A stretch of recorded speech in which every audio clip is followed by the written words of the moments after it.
सर्वे भवन्तु सुखिनः।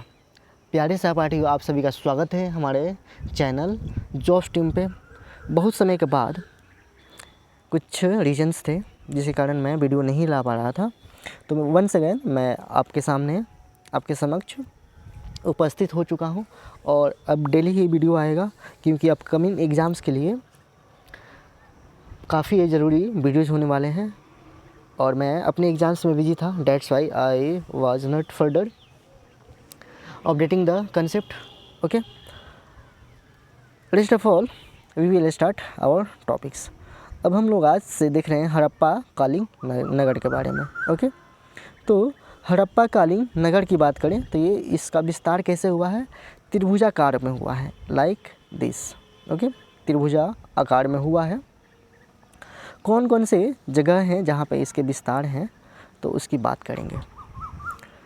यहाँ एक बात देखते हैं कि यहाँ पे क्या क्या चीज़ें हैं जो प्राप्त हुई हैं उनके बारे में। अगर मेहरगढ़ की बात करें हम लोग, ये है मेहरगढ़, तो यहाँ पे नवपाषाणकालीन, ताम्रपाषाणकालीन, कांस्य युगीन और सांस्कृतिक अवशेष, ये सभी चीज़ें मेहरगढ़ से प्राप्त हुई है। ये साइट्स हैं जिनके बारे में हम लोग को जानना बेहद ज़रूरी है। ओके, यहाँ पे सबसे अगर नॉर्थ में बात करें हम लोग, सबसे उत्तरी हिस्से में बात करें तो कौन सा जगह है वो मांडा। तो ये ट्रेंगुलर के यानी त्रिभुज का एक कोना हो गया, one vertices of the triangle. Then we move further and here see the second vertices is सुत्कान गेंडोर। ओके, तो ये सेकेंड वर्टाइसेस हो गया और थर्ड वर्टाइसेस को देखेंगे यहाँ पे तो दाइमाबाद में मिलेगा हम लोग को, है ना, इट इज़ दाइमाबाद। तो दाइमाबाद में हम लोग को मिल गया तीसरा। ओके, अब सभी के बारे में हम लोग बात करेंगे। Okay, come here, yes. सबसे पहले हम लोग लोकेशन, सभी लोकेशंस को देख लेते हैं। जैसे हम लोग मांडा से और सुतकेंदगोड़ की तरफ मूव करेंगे तो यहाँ पे बहुत सारी नदियाँ आएंगी, झेलम नदी, रावी नदी, सतलज नदी, इधर ब्यास नदी, है ना। और इसके रास्ते में यहाँ पे ये सभी मिल करके कहाँ चली जाती हैं, समाहित हो जाती हैं, सिंधु नदी में चली जाती हैं, है ना। मैं अपने कलर को चेंज कर लूँ तो आई थिंक इसको ग्रीन कर लूँ। Yes, it is visible now. Yes, तो यहाँ पे ये ऐसे समाहित हो जाती हैं किसमें, सिंधु नदी में जा कर के। यहाँ पे कौन कौन से हिस्से हैं तो यहाँ देखेंगे मेहरगढ़ हो गया, यहाँ मोहनजोदाड़ो हो गया, यहाँ कोटजीजी हो गया, चंदुहारू हो गया, है ना। इधर हम बात करें तो यहाँ रोपड़ हो गया, राखीगढ़ हो गया, बनावली, कालीबंगा। ओके, वहीं उत्तर प्रदेश में बात करें तो यहाँ पे आलमगीरपुर एक जगह है ना, तो आलमगीरपुर।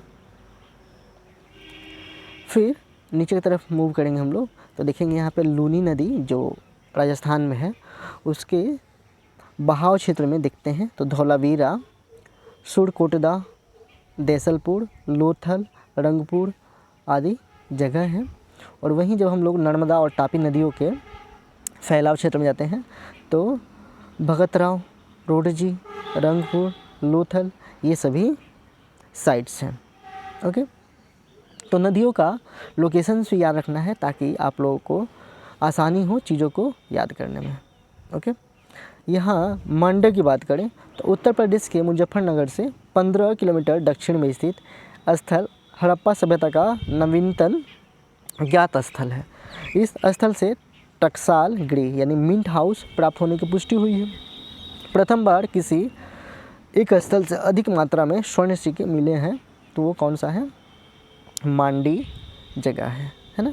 अब आई थिंक आप लोगों को लोकेशंस याद हो चुके हैं, तो अब हम लोग कंसेप्ट की तरफ मूव करेंगे। इसमें अगर हम लोग पहले साइट की बात करें तो उसका नाम क्या है, रोपड़। यह सतलज नदी के बाएं तट पर स्थित है। तो सतलज नदी ऐसे बह के आ रही है, इसके बाएं तट यानी बाएं तट कौन सा हो जाएगा, ये वाला साइड हो जाएगा, और वहीं पे रोपड़ स्थित है। स्वतंत्रता प्राप्ति के पश्चात सर्वप्रथम 1950 में ब्रजवासी लाल ने उत्खनन यहाँ पे करवाया और उसके बाद 1953 से 55 के दौरान यज्ञदत्त शर्मा ने पुनः यहाँ पे उत्खनन करवाया। और इसका आधुनिक नाम जो है रूपनगर रखा गया है। यहाँ एक ऐसा कब्रिस्तान मिला है जिसमें मनुष्य के साथ पालतू कुत्ते को भी दफनाया गया था, तो इसके साक्ष्य यहाँ से मिले हैं।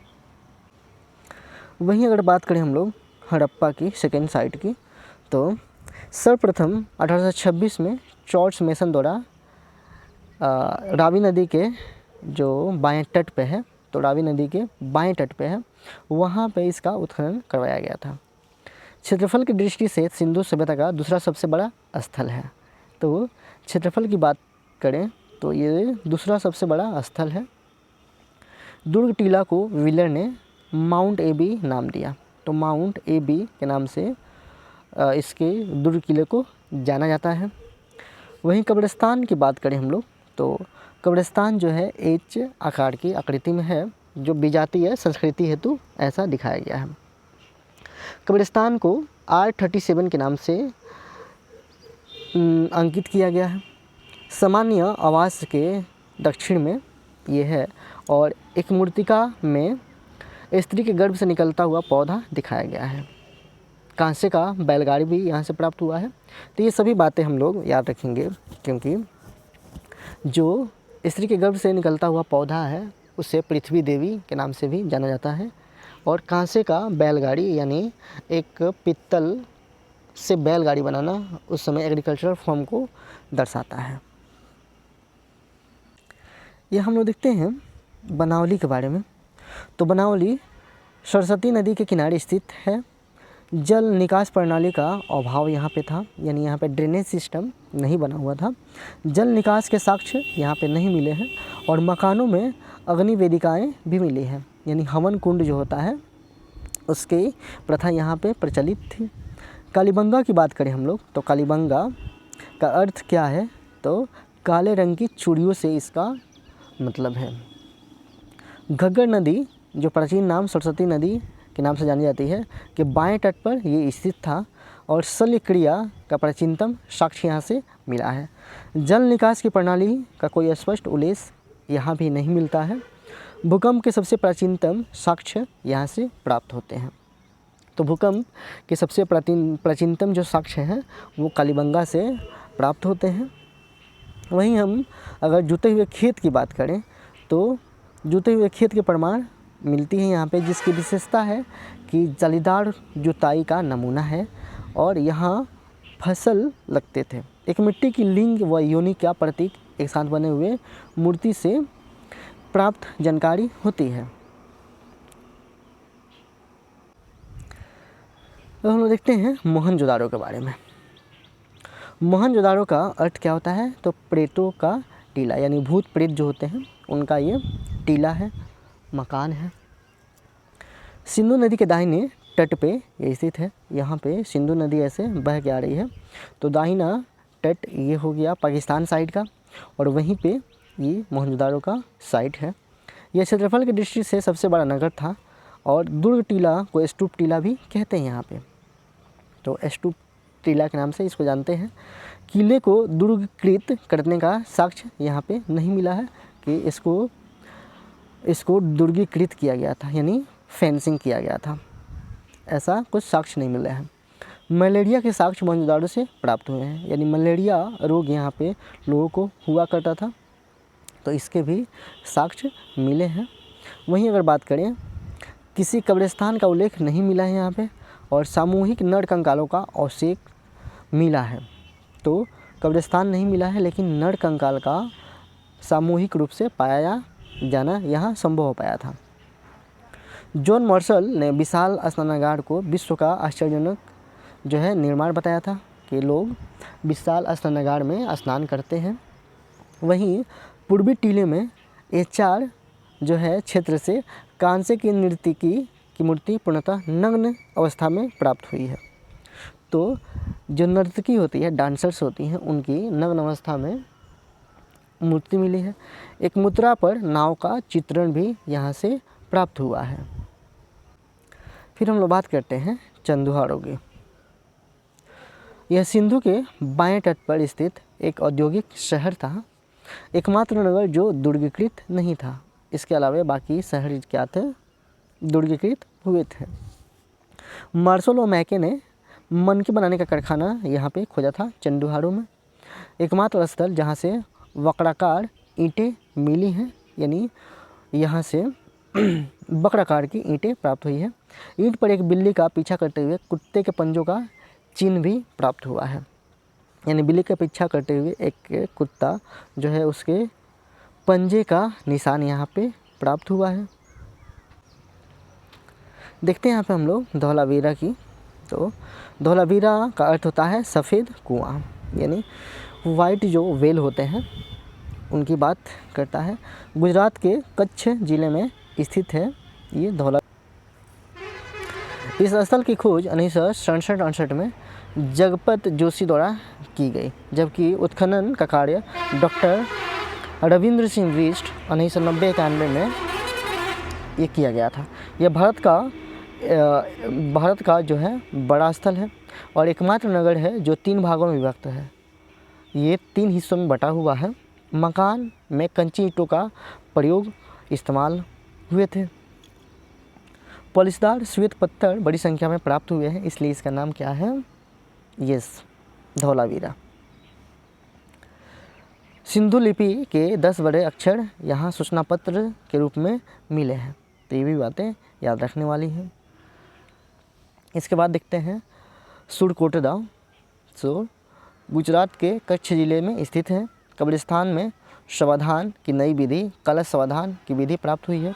वहीं लोथल की बात कर लें हम लोग, तो लोथल गुजरात में अवस्थित है, जिसका गुजराती भाषा में अर्थ होता है मृतकों का टीला। अहमदाबाद जिले में भोगवा नदी के किनारे स्थित है ये साइट। इसे लघु हड़प्पा या मोहनजोदारो भी कहा जाता है। तो Lothal small picture of what? Mohenjodaro. 3 युग्मित समाधियों का उदाहरण मिलता है इसमें, जिससे से यहाँ सती प्रथा का अनुमान लगाया जा सकता है ना, कि सती प्रथा यानी जो पति मर गया उसकी पत्नी उसमें जल कल भस्म हो जाए, तो ये सती प्रथा का संदेश देता है, यानी उसके बारे में जानकारी देता है।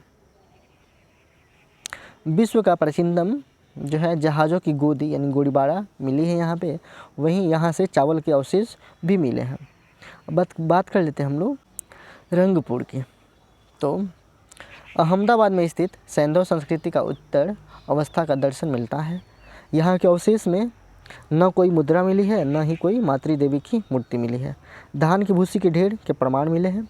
कच्ची ईंटों के दुर्ग व कलश समाधान के प्रमाण भी प्राप्त हुए हैं। बात करेंगे हम लोग कि स्थल उसके उत्खनन करके कब ये उत्खनन कार्य शुरू हुआ था, वर्तमान में ये कहाँ है, वहाँ पे कौन सी नदी थी और यहाँ से क्या साक्ष्य प्राप्त हुए हैं। तो सबसे पहले बात करेंगे हम लोग हड़प्पा संस्कृति की। तो हड़प्पा साइट के उत्खननकर्ता में राय बहादुर, दयाराम साहनी, माधव स्वरूप वत्स और व्हीलर, ये तीनों नाम इम्पोर्टेंट है।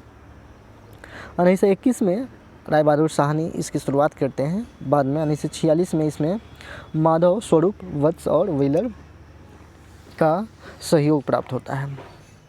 फिर साहिवाल जिला वर्तमान क्षेत्र है।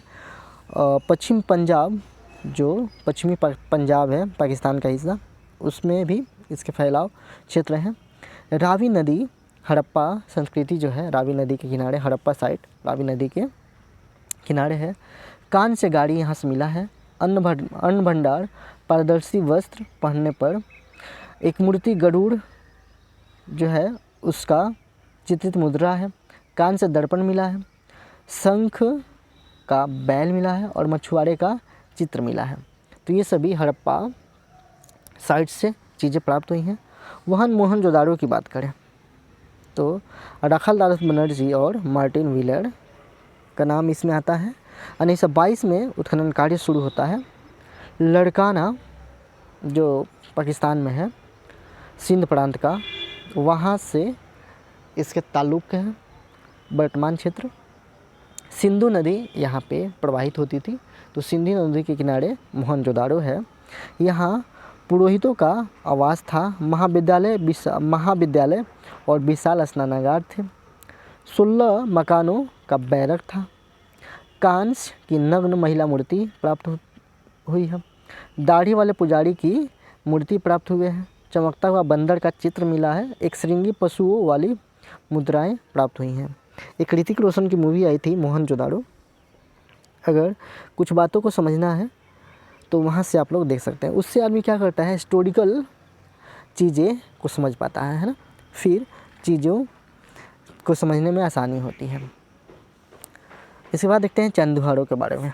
तो चंदुहाड़ों में गोपाल मजुमदार व अर्नेस्ट मैके का योगदान है। 1934 में उत्खनन कार्य शुरू होता है। सिंध जो पाकिस्तान का इलाका है वहाँ पे है, सिंधु नदी के किनारे है।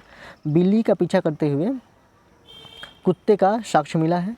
मनके बनाने का कारखाना यहाँ से प्राप्त हुआ है। लिपस्टिक, कांस्य गाड़ी, वक्रकाणित, काजल, पाउडर, कंघा, 3 घड़ियालों तथा 2 मछलियों का अंकन वाली मुद्राएं प्राप्त हुई है। तो ये चंदुहाड़ों से चीज़ें प्राप्त हुई हैं।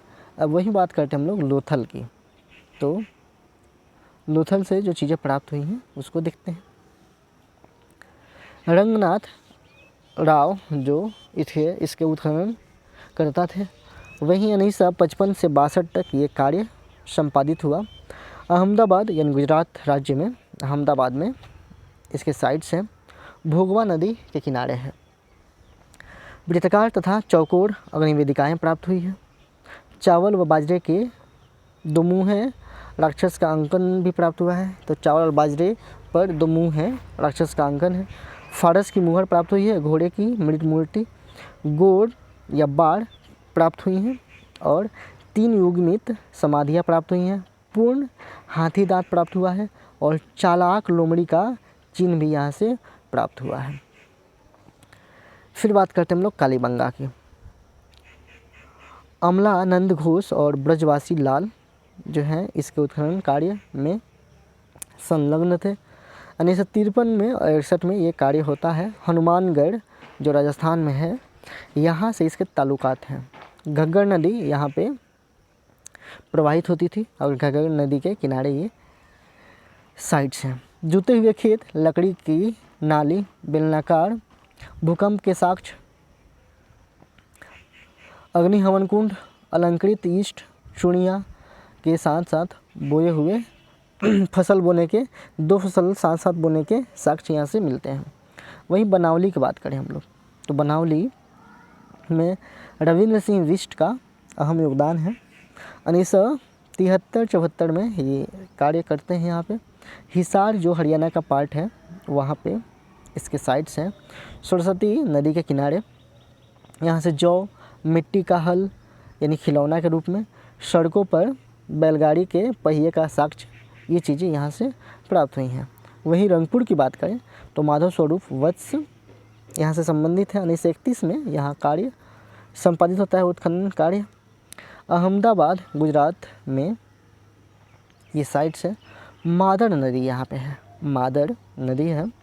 3 संस्कृतियों के अवशेष मिले हैं। नलिया, कच्ची दुर्ग व धान की भूसी, ज्वार बाजरा आदि के साक्ष्य मिले हैं। बात करते हैं हम लोग रोपड़ की। तो रोपड़ जो है इसकी बात करें तो ब्रजवासी लाल और यज्ञदत्त शर्मा यहाँ से संबंधित व्यक्ति हैं। 1950 में कार्य शुरू होता है ब्रजवासी लाल के द्वारा। फिर यज्ञदत्त शर्मा 1953 से 55 तक यहाँ कार्य करते हैं। रूपनगर पंजाब में इसके साक्ष्य हैं। सतलज नदी के किनारे इसके साइट्स हैं। मानव के साथ कुत्ते दफनाने के साक्ष्य मिले हैं और तांबे की कुल्हाड़ी भी प्राप्त होती है यहाँ से। वहीं कोटडीजी की बात करें तो घुड़िये प्लस अफजल अहमद खान यहाँ पे उत्खनन कार्य में संलग्न थे। 1935 और 1955 में ये लोग कार्य करते हैं यहाँ पे। सिंध पाकिस्तान का जो इलाका है वहाँ पे कोटडीजी का साइट से सिंधु नदी के किनारे किलेबंदी के साक्ष्य नहीं मिले हैं। कच्ची ईंटों के मकान व चूल्हे। वहीं सुटकार डेंगोर की बात करें तो सर मार्क वोरेन एस्टाइन की बात आती है। 1927 में उत्खनन कार्य होता है। बलूचिस्तान जो पाकिस्तान का हिस्सा है वहाँ पे दास नदी के किनारे इसके साइट्स हैं। बंदरगाह 3 संस्कृतियों के साक्ष्य, प्राकृतिक चट्टान पर अवस्थित मानव अस्थि, राख से भरा बर्तन, बेबीलोन से व्यापार के साक्ष्य मिले हैं सुतकांडोगोर से। वहीं सुरकोटजा की बात करें तो जगतपति जोशी की बात यहाँ पे आती है। 1964 में उत्खनन कार्य होता है। कच्छ जो गुजरात का हिस्सा है यहाँ से संबंधित है ये सरस्वती नदी किनारे। घोड़े की हड्डी, कलश, सौरधाम व तराजू का पलड़ा यहाँ से प्राप्त होती है। वहीं सुतकादोह की बात करें, जॉर्ज डेल्स इसके उत्खनन कार्य में संलग्न था। 1962 की बात है।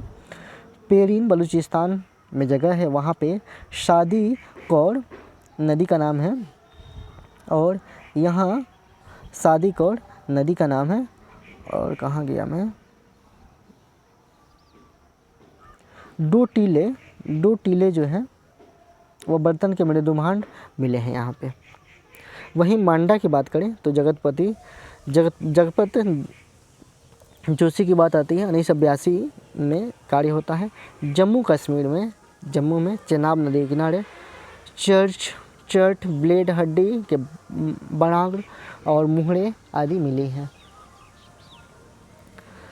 राखी गढ़ी की बात करें, सूरजभान करवाते हैं।